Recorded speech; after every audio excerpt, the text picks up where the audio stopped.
To grow yourself and your team, you need to develop patience and persistence. That's this week on the Badass Agile podcast.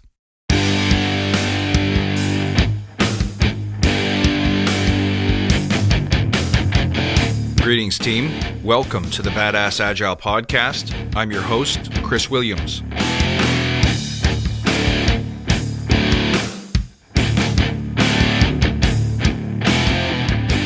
Hey everybody, great to see you. Thank you for being in the room. Thank you for staying with me these past 4 years. I'm happy you're here.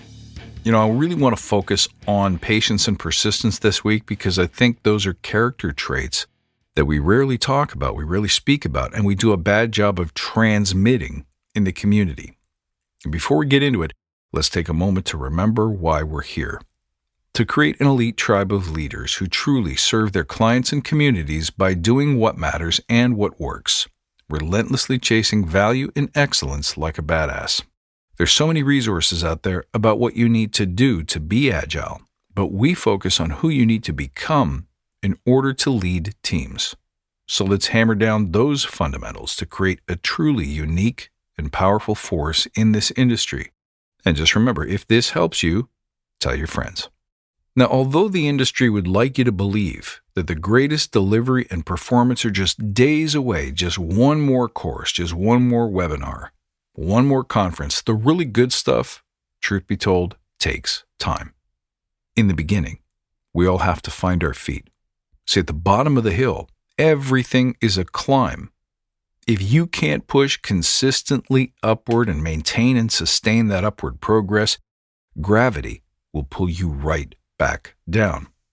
In fact, a new team, you might have seen this before, might even resist the ascent in the first place, scurrying off the base of the mountain back to their cubicles so they can stay out of sight long enough to privately fall back to the way we've always done things. In the beginning, there's a lot of frustration and impatience when results don't come. Things don't seem to be working, and that creates a feeling of panic, a feeling of loss of safety. And despite all of the marketing materials on Agile or Scrum, this just doesn't feel better yet. This doesn't feel good at all. The tension, the doubt, the dissent are palpable. In the beginning, you, as a leader, will deliver less than you're capable of. So you start to question if you're worthy. You'll question if this is the right path for you. You'll question if you have the capability and the capacity to truly lead teams to their best performance. Okay, there's two things you need to do when this happens. Number one, be patient. And number two, be persistent. The following statement is true for you as a leader and for every single member of your team. Your character as a human being is largely determined by how you show up and handle confusion, disarray, and failure to perform, not just at the beginning of an initiative or project, but throughout your development personally, and in fact throughout the extent of your career. Let's talk about patience first. One of the things that's hardest for a Scrum Master or coach to do is to watch your teams go through the motions and do things incorrectly or badly at first. This is perfectly natural. But here's the truth. If you try to over-instruct or over-coach, they're going to get confused, they're going to get overwhelmed, and that won't help them perform at their best. So in the beginning, you can do Herculean things to set them up, coach them, train them, give the info that they need to do the job well, and they'll remember about 10 or 20% of it. And that has to be okay. Let them get comfortable with the things they're comfortable with first, and then grow them. But that won't happen in a week or a sprint or even 2 or 3. You have to be cool with letting them learn, discover, and grow incrementally over time. The second thing you need to do that requires patience is to let them fail, sometimes badly, which means you might have to sit through a couple of sprints where they're absolutely not doing the right thing, where they're not taking your counsel, they're not listening, they're not quote-unquote being agile, so they haven't adopted the mindsets or the habits that they need to. But you might sense that pushing them too hard or too soon simply won't work. So you have to let them crash and burn a little bit. You have to let them show up at a demo where they're putting their results on the mat to say, here's what we built. Here's the quality we've arrived at. And have someone say, this isn't what we expected. This isn't right. This isn't good enough. And that one sometimes hurts a little. Well, you have to let it hurt, but you also need to protect the team from the cost of that failure. The way I see it, if you want to let people fail, and we always talk about failure and agility, you have to prearrange and pre-agree with whoever the product owner is, whoever the stakeholders are, that at the beginning, this won't go very fast and it won't go very well.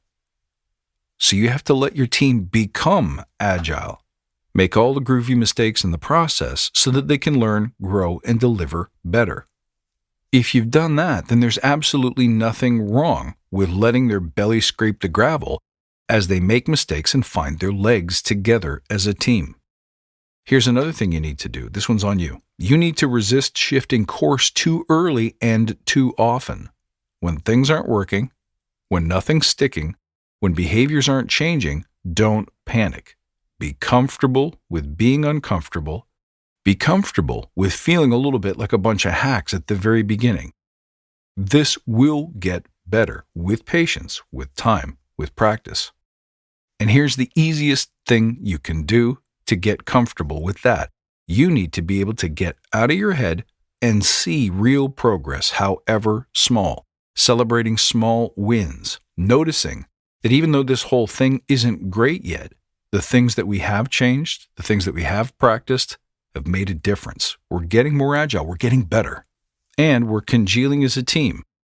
We're seeing enough of the right mindsets and right actions to say that something's improving. We're winning, even at a very, very small level. So it is worth investing and continuing next week, next sprint. That's all you need to do is get to the next sprint. Now here's what persistence means. Persistence means you never take your foot off the gas, especially in the beginning, because if you walk away for just a moment, gravity will pull everyone back down to their comfortable, safe ways of being. And once you've done that, it becomes twice as hard to move them out of their old patterns and into new ones, because now they have a reinforced sense that where they came from is better than where we're going. You have to maintain and sustain that constant small upward progress. It also means that we as a crew never stop learning.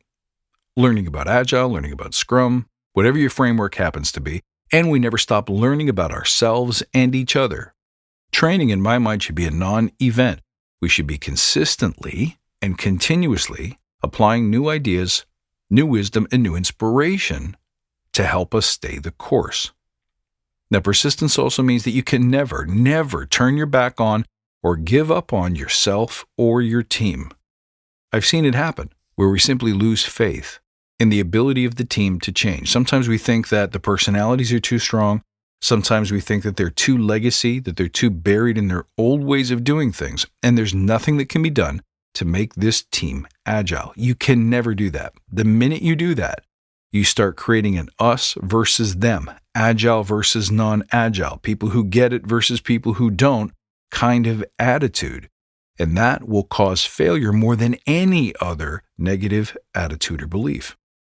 Which brings me to my next point. You need to meet people exactly where they're at and accept what is. We would love to have people who are automatically and intuitively agile thinking folks. The reality is, it rarely happens that way.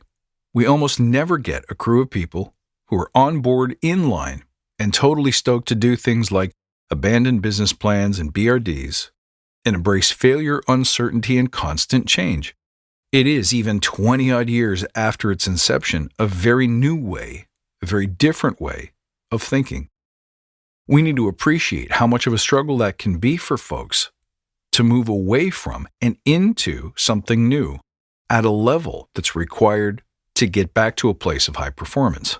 I talk a lot about how there's a lot of fear, a lot of uncertainty, a lot of comfort wrapped up in switching from the old way of doing things to a new way of doing things. So you have to be appreciative of the fact that this is a different kind of ride for everyone you meet. Learn to figure out where they're at and accept the fact that it is your job to help them move. We can't just sit and grumble about the fact that they're not ready, they're not enlightened, and that this isn't easy for them. Which dovetails nicely into my next point. You need multiple ways to get the job done. Part of your growth as a leader, part of your duty to be persistent and consistent is to continuously experiment with different ways of explaining things, different ways of modeling things, different ways of working together, different ways of seeing things, different ways of arriving at the same result. When the first one doesn't work, you can't just lean back on your textbook. You have to be willing to try something else. Sometimes this means just asking the team what else might work here, but it also might mean reaching out to the community, to your colleagues, to the different resources available on the internet to find out what other tools could be in your toolkit that might help bring about change, or at least a different result. And finally, the most important point about persistence is that you and your team, all of the individuals that you influence, need to see and understand that success is a result of small and consistent effort over time. It is never a big bang result. So there's never a single Agile event, conference, or learning experience that will radically transform a team overnight. It will be continuously pulling seeds from a growing canon of knowledge, inspiration, case studies, experience, and wisdom that you can deploy on a daily basis to help the team just make it through the day. And if they make it through the day today, they'll have learned something. They'll have seen with their own eyes the impact of the changes that you're making, even if they're very, very, very small.